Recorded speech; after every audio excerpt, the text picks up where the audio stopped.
Ugh. Brother, ugh. What's that? Mashallah, brother. Assalamu alaikum, how are you guys doing? So in today's video, I thought I'd share with you a bit of more insight with regards to my polygamous setup, journey, and general feel about the whole thing. Many brothers especially has asked me about, what is the lifestyle like? How do I deal with my wives and my family setup? What are the dynamics with regards to my in-laws and other people in your social life and family life, of course. And then as far as I am in the polygamous journey right now, it's coming on to almost a year. People have asked, so since you've experienced it, do you regret making this decision? Do you, I don't know, do you feel that you've made a mistake, or if things are going all that well, are you just coping in general? So I thought I'd highlight some ideas, and just to let you know that I thought that I would rather say things off the top of my head rather than giving it point by point. I thought it would give more of a personal touch to this video. So yes, I don't even know where to begin, but the question is, do I regret it? I mean, this is the video title, right? Do I regret getting married? I have two wives at the age of 30. Do I regret it? I would 100% say certainly not. I don't regret it. I think it is I feel very honored to have gone into this lifestyle. I feel that it has given me a strength which I didn't know I had. Although, I think leading up to the point where you would become polygamous, you do need this type of strength or affirmative consciousness to take on the decision. So one of the main things I would say is that there is definitely this idea of growth as a man. I think in your 20s, perhaps in your early 20s, you don't see life as I think as it should be looked at. You are, I think, caught up in the wonder of the world, in the sense that so in my experience, I got married young. This was at around, say, 22, 23, I think, around there. And no, sorry, 21, 22. And alhamdulillah, also I landed my first job around that time, or first job after graduating. And going into a lifestyle now where I'm earning money, I have a wife.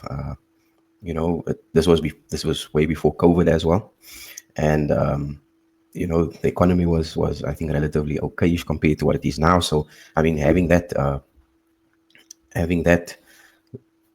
all bundled up, it was like, life is great, life is good. And so you just, I think, indulge in the good life. You start to acquire more materially. You're starting to earn your own money. You're starting to enjoy more, going out, eating out, going places, you and your wife, well, my wife and I. And of course, with friends and brothers that I'm tight with, I've they also have been acquiring all these things as well simultaneously. So we're all kind of like in the same headspace, and things look great, and things were quite nice at the time. But what I come to find about this is that too much comfort, too much niceties, kind of like softens a man. And this is where I think of that quote where, let's hope I don't butcher it, but I think it's hard times create weak men. Weak men create hard times. Something to that effect, I mean, the quote is longer, but I'm pretty sure you'll understand what I mean there. But what I'm trying to get at is that this is, I think, at my age now, at 30, I think this is where I get the picture, I think when it came to around, say, 2020 around COVID time, everything not only took a dip, but like life kind of changed. Life changed in a way where, I don't know, things became really, really different. And this is not just based on my own experience. I think this is a general, almost truth. I mean, I've come across so much content, at least, as well as other, people saying that things just are not really the same. It's a bit different, especially considering, or especially after COVID. And yeah, it's like this unexplainable change. In any case, I felt that this kind of occurred for me too. And it wasn't anything in particular. I mean, I didn't lose my job. I don't know, nothing negative per se occurred. I mean, I didn't even get sick really much. I mean, after COVID, I mean, there was this whole, COVID in of itself. My family was quite fine. Nonetheless, there was this change, right? And because of this change, I think maybe the economy was kind of took a hit, and because of that, I think everyone just tried to cope with, I don't know, rising prices, inflation, and so on. Nonetheless, life certainly became a little bit more difficult, right? And I don't want to say too difficult, because certainly there are people around the world that are experiencing so much more difficulty than perhaps myself. So I think because of that, let's say the comforts were taken away a little. You started to, I think, grow up a little.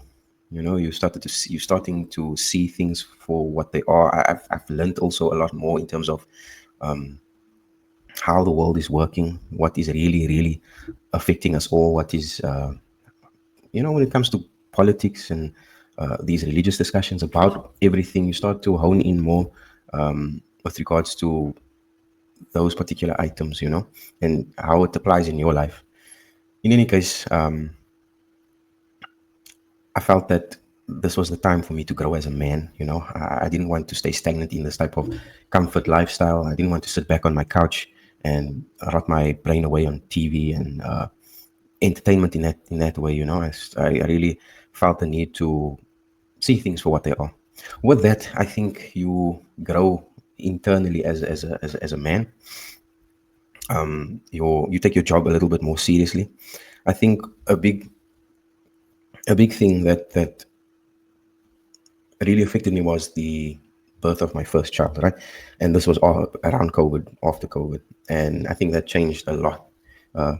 Life, the perspective of life, considering also that you now have to take care of another life, a life that is dependent on you, and especially you, because you are a husband, a father, and you are the main protector, let's say, or the umbrella protector of the family. So I think I took it very seriously. I didn't want to, especially because I felt that life was becoming more secular, more liberal, or so society was becoming more secular, more liberal. I didn't want my son to be affected by that. And I kind of took it harshly, because I felt that this movement was so strong and powerful coming into our social spaces, In any case, my main point here is that my outlook was becoming more conservative. But with this conservativeness, orthodoxy, let's say, in Islam, I became, I think, more spiritually strengthened. And with that strength, I felt that this idea of polygamy started to arise, and it started to make sense. It started to appear to me that this is not too far-fetched for myself. And I mean, of course, I understood the idea for the concept for many years. It's just it hasn't become so apparent to me. I also met brothers who were engaged with the lifestyle at the time. I began to involve myself in certain projects in good spaces, I'd say, with very teeny Islamically inclined brothers, and people, and they were engaged in the lifestyle, and I was very curious to understand how did they go about it, and what it is that they did and how they did it. And this is where I learned everything, or at least the nitty-gritties. So yeah, I think growth as a man was one of the major aspects to doing this thing. And as a result, I feel like even furthermore now, it has enhanced. It has enhanced because at the offset, you are now responsible for two families. You would also need to maintain your first family, and with this first family, the whole dynamic has changed. The fact that you are now not as accessible as you were, you are not as present as you once were, and you know my children are also young, so they don't quite grasp everything just yet, but they do understand that there was this change. At least my eldest son, and so those transitions were a bit challenging. And then with your second family, you want to do justice by them. You want to ensure that you come across as competent, because at the end of the day, it is a certain trust that they're putting in you, in terms of looking after everything, maintaining the emotional needs of your wife, and then also the day to day. And I think this is where finances plays a role. Is are they, well, the basic requirements of shelter, clothing, food, are those being met? I mean, you don't want to make it as basic as that. You do want to keep a certain lifestyle afloat for the the second marriage. And so maintaining that, I think, is also another challenging aspect. You need to know your way around your finances to ensure things work. I mean, if it is that you are, I don't know, if things take a turn with your job, perhaps, are you able to, ensure that both of them are fine? And I think, with your first family, they would look at you as like, okay, you took this on, right? So am I being pushed aside? Is my resources being taken away?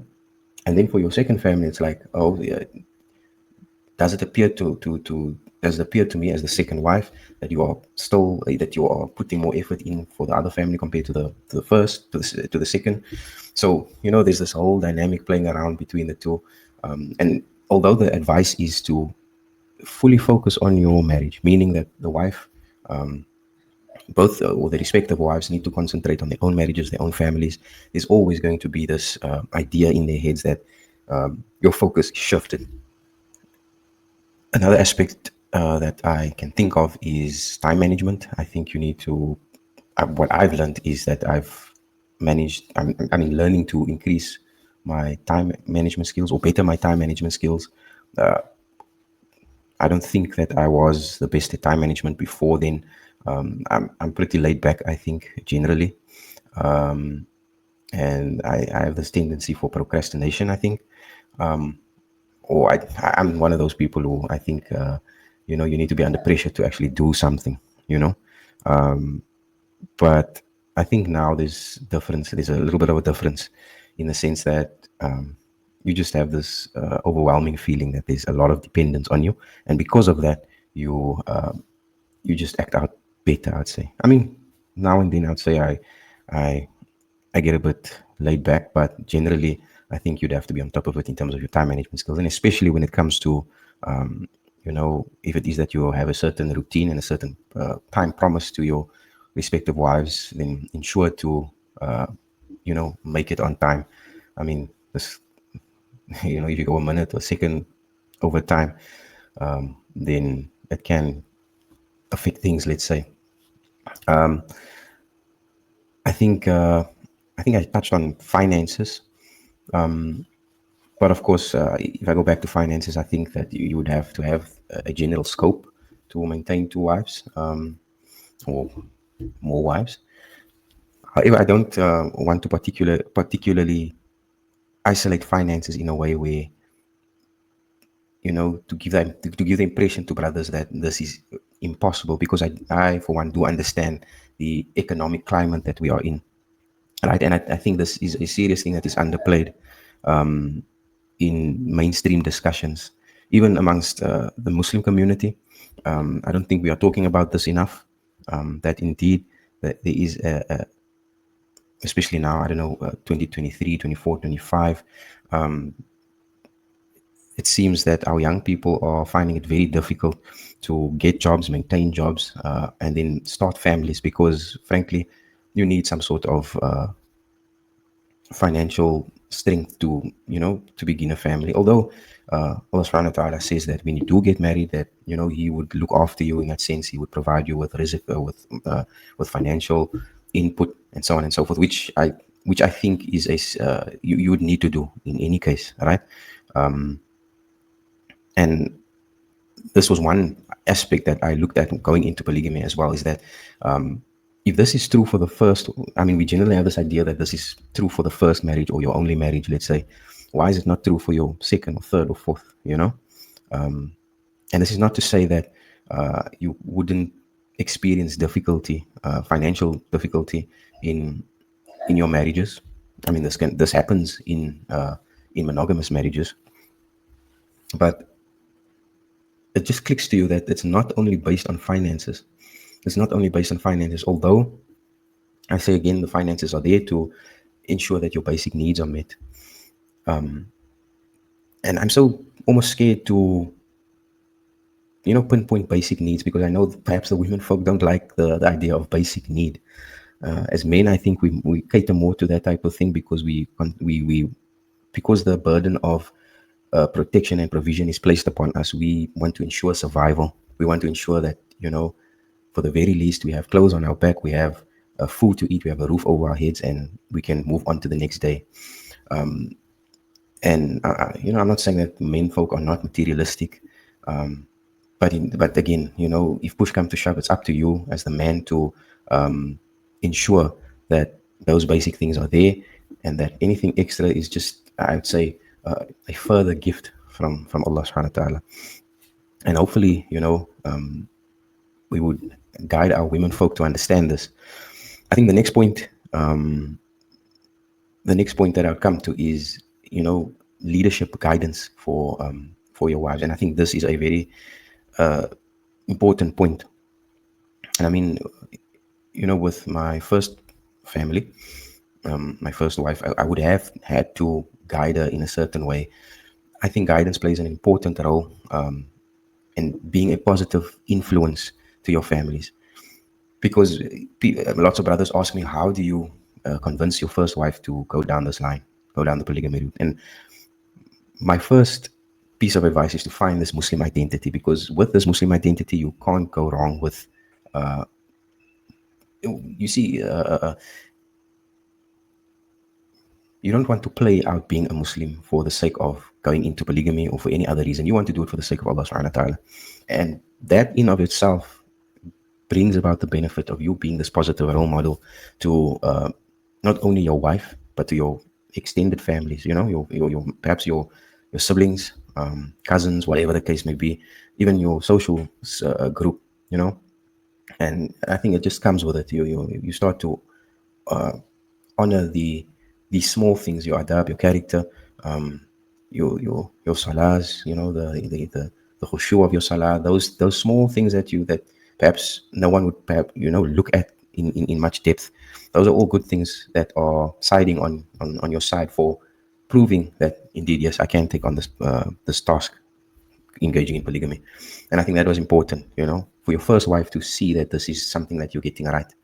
I mean, she could easily tell you that, look, you want a second wife, you want to marry again, but you can't fulfill your salahs.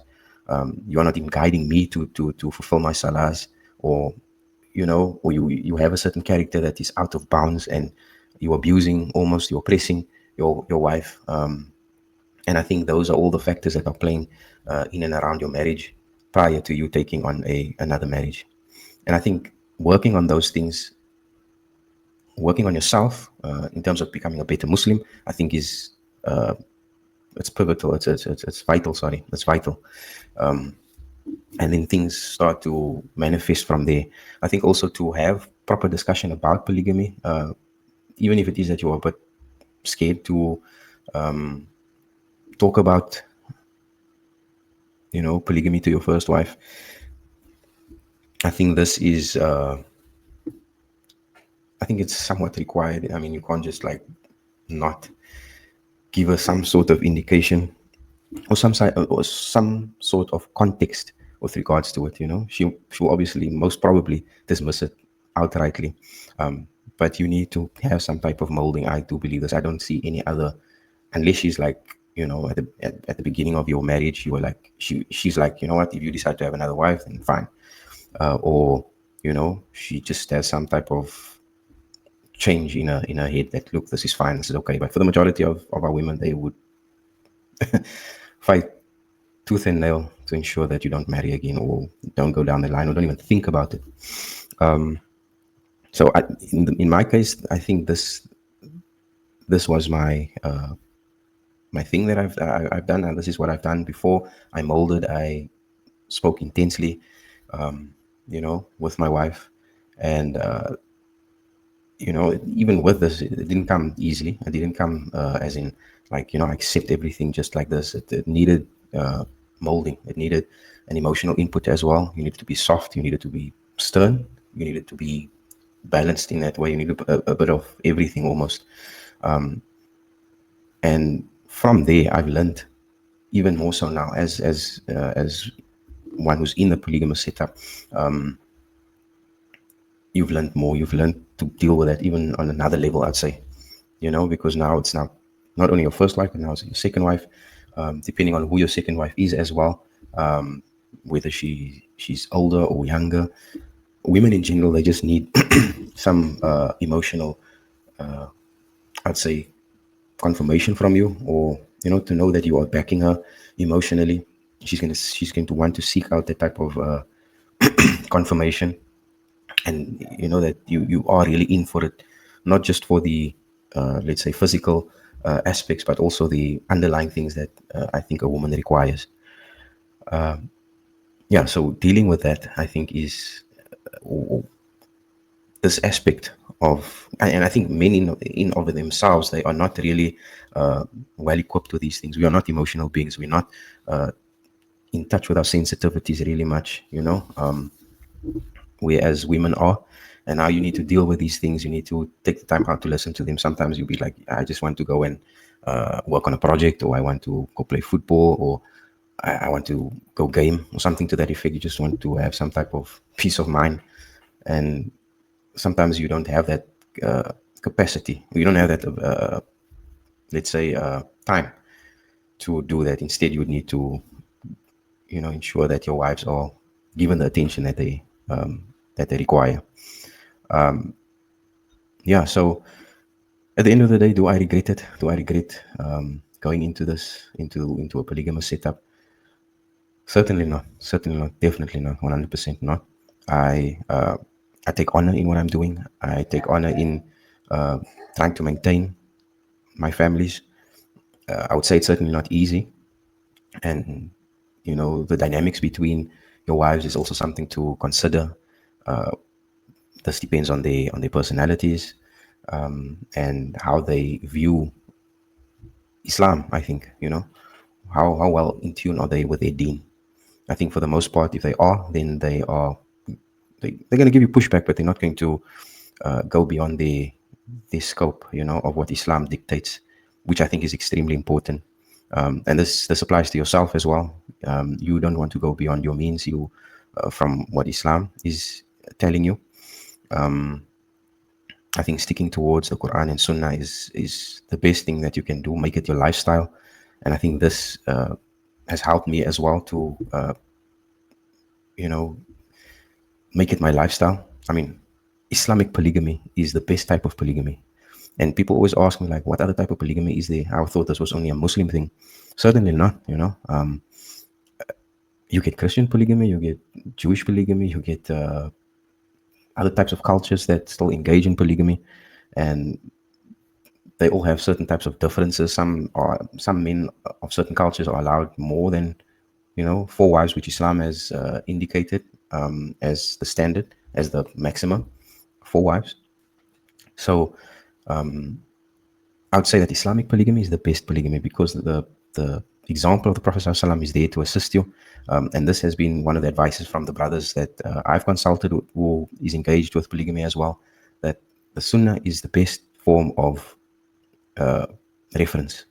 The best form of reference it goes to the T in the sense that how to deal with your time. What type of times did the Prophet ﷺ meet with his wives?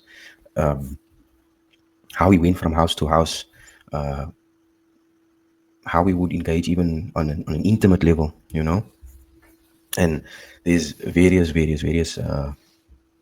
aspects to look at within the Sunnah, in the Seerah of the Prophet ﷺ. So I think that for me, looking into that also I've learned so much more just going into this line. And of course, before polygamy, you'd have to do the research, you'd have to see, okay, this is how things were in terms of looking into the lifestyle of the Prophet ﷺ and perhaps the early Muslims as well, and how can you apply it in the modern age.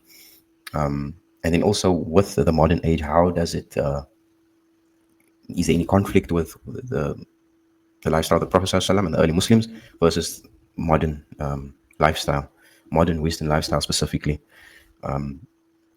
So that I think is factors to consider. So yeah, again, I certainly don't regret it. I think I am learning a lot more. I'm growing spiritually. I'm growing. I'm understanding things much more. I'm understanding.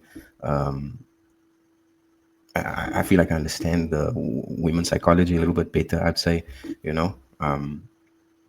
and I think this maybe gives us a little bit of sympathy towards our mothers and our daughters who, I don't know, when they are going through certain things that as a man you don't really understand or really get much. But I think because you are working with a dynamic of various women in your life, you tend to understand, okay, this is what my daughter is going through, this is what my mother went through or is going through, this is what, various or different types of women in your life, perhaps that are that you're in and around with, just to have that little bit of clarity and understanding or insight with their lives. And of course, as men, we are told that we are the protectors of them. We should look after them. And with that, I think polygamy helps in doing so. And this is certainly something that I've come to understand very well, is that my whole idea of marriage and relationship, men, women, gender dynamics, has changed dramatically compared to, let's say, my early 20s or before. I wouldn't say before polygamy. I think before polygamy, for a long time, I've dealt well with understanding the truth, let's say, of gender dynamics. But of course, going into polygamy just enhances everything. So well, I think I'd leave it there. I don't know if there's any other questions that any of you might have. I was just babbling off the top of my head. Perhaps there was a little bit of advice in this video as well. So I don't know if there's anything you'd like to add or comment, then please do. I do hope that perhaps I grow enough of an audience with that's interested in this topic to start discussions, having groups and support for brothers who want to engage in polygamy, who maybe wouldn't know how to go about it, what to do, or even marriage in of itself, monogamy. Maybe it's your first marriage, or maybe you're going through a divorce. All these dynamics. I really want to touch base and have the type of these discussions with brothers and perhaps even sisters who would want to reach out as well, inshallah. Otherwise, like, subscribe, and keep in touch. Jazakallah khair. Assalamu alaikum.